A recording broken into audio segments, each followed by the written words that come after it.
I picked up this PTZ controller because I needed a dependable way to run multiple cameras during live streams without fighting software windows all day. I wanted hardware control that felt immediate, with smooth pan, tilt, and zoom response, plus a clear on-device preview so I could make fast framing decisions. Right away, setup was easier than I expected. I connected the controller, brought cameras onto the network, and it started discovering devices quickly. I did not have to wrestle with complicated first-time pairing, and that gave me confidence before I even started a real production test. The 5-inch preview screen turned out to be more useful than I assumed. Being able to see feeds directly on the controller saves time because I am not constantly glancing at a separate monitor just to confirm composition. For small and medium events, that built-in visibility speeds everything up. The joystick feel matters a lot on equipment like this, and this one feels solid in hand. Movement is predictable, and once I tuned sensitivity, I could make controlled pan and tilt moves without sudden jumps. Zoom control also felt responsive, which helped me keep shots clean while moving between subjects. I specifically wanted PoE support to simplify cable runs, and that feature delivered. Power and network through one line kept the setup cleaner and reduced clutter around my control area.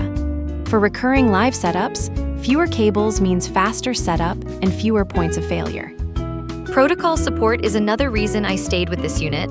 I needed compatibility across NDI, VISCA, and Pelco-style workflows because my camera mix is not always identical from project to project. Having one controller that can adapt to different camera ecosystems is a practical advantage.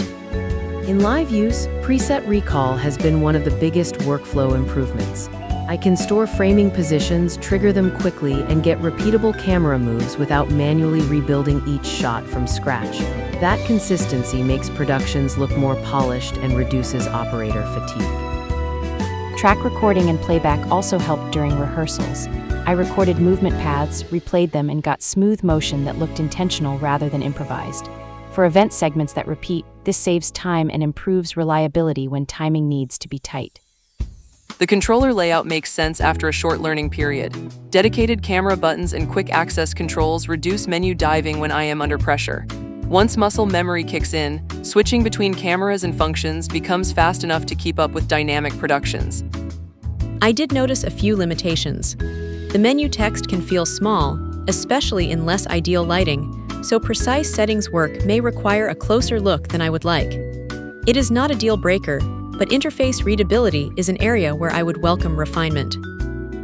I also had to remind myself that this is a camera control surface, not a full video switcher. It handles camera control very well, but routing and HDMI distribution still needs separate hardware in a complete production chain. Understanding that boundary keeps expectations realistic. After a few sessions, reliability became the deciding factor for me. Connections stayed stable, camera response stayed consistent, and I did not run into the random communication dropouts that can ruin confidence during live work. That stability is what makes me keep reaching for it. I tested it in both planned streams and more spontaneous setups, and it handled both well. In planned runs, presets and tracks gave repeatability. In ad hoc situations, direct joystick control let me react quickly to unexpected movement on stage or in the room. Another win is that it scales reasonably for multi-camera environments. I can keep centralized control without needing separate operators for each camera, which is valuable for smaller teams. When staffing is limited, efficient control